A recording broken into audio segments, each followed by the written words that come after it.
मुहद्दिस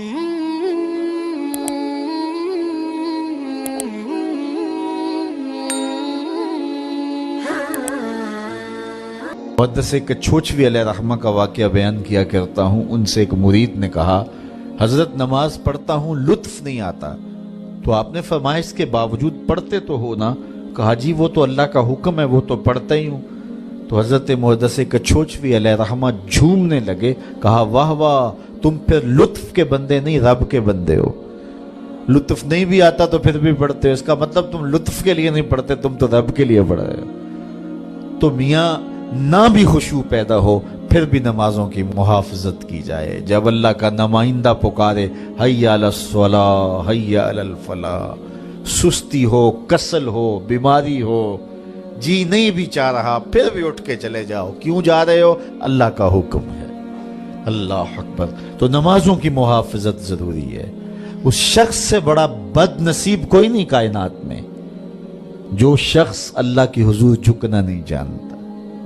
कहते हैं बड़ा अच्छा है, बड़ा अच्छा है, रब के हुजूर झुकता है? नहीं झुकता, नहीं अच्छा है। जो अपने मालिक का शुक्रगुजार नहीं है तो वो किस तरह अच्छा हो सकता है? तो रब की हुजूर सजदा रेजी जिसको मुयस्सर है वो खुश नसीब शख्स है, और जिसको ये दौलत ही नसीब नहीं है उसके पल्ले कुछ भी नहीं है। तो 5 गाना नमाज शियारे जिंदगी बनाओ। सोने से कबल 5 उंगलियां भी गिन लो और 5 नमाजें भी गिन लो। अगर नमाजें पूरी है तो रब का शुक्र अदा करके सो जाओ, आपका दिन अच्छा गुजर गया। लेकिन अगर 5 नमाजें नसीब नहीं हैं तो फिर कुछ भी पल्ले नहीं है। क़यामत के दिन बंदे से सबसे पहला सवाल ही नमाज का पूछा जाएगा। सबसे पहला सवाल नमाज का पूछा जाएगा। तो उसके हुजूर पेशानी को झुकाना। जब सुबह तुलू होती है ना तो चिड़ियां रब की तस्बीह। मैं एक रिवायत में पढ़ा है, जब सहरी का वक्त होता है तो शोहर अपनी बीवी को उठाता है, बेदार करता है, अल्लाह की बंदी उठ, अल्लाह के हुजूर कुछ नवाफल अदा कर ले। सारे दिन की थकी हुई खातून नहीं उठ पाती तो वो खुद ही वुजू करके नमाज पढ़ने के लिए मुसल्ला बिछा लेता है। लेकिन वुजू करते हुए उसके दिल में आता है बीवी को भी इस नेकी में शामिल करना है। मैंने बड़ा बेदार करने की कोशिश की, वो उठी नहीं है। प्यार है, हकीकी प्यार है। अल्लाह अकबर। एक शौहर ने अपनी बीवी से कहा कि तुम मुझसे प्यार करती हो? उसने कहा मैं टूट के चाहती हूँ तुम्हें। उसने कहा तो मैं भी आपसे बड़ा प्यार करता हूँ। तो उसने कहा कि मेरा जी चाहता है कि हम कभी भी जुदा ना हों। उसने कहा कि मेरा भी यही जी चाहता है।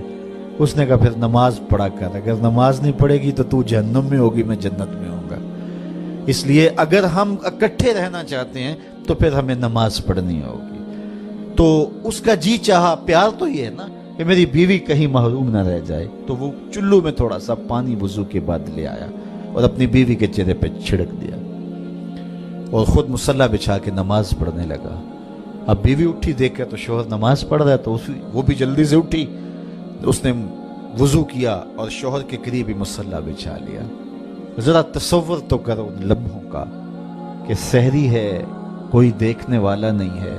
एक तरफ शोहर का मुसल्ला बिछा, एक तरफ बीवी का मुसल्ला बिछा। कभी वो सजदे में है, कभी वो क़याम में है, कभी वो रुकू में है, कभी वो कौमे में, कभी वो जलसे में है, कभी वो अल्लाह के हुजूर झुकी हुई है। तो जब दोनों नमाज पढ़ रहे होते हैं, हदीस में आता है दोनों को देख के रब मुस्करा रहा होता है। अपनी शान के मुताबिक अल्लाह मुस्करा रहा होता है कि मेरा बंदा और मेरी दहलीज की बांदी किस तरह मेरे हुजूर सजदा रेज़ है। तो खुश नसीब वो हैं जिन्हें उसके हुजूर सजदा रेज़ियाँ नसीब होती हैं।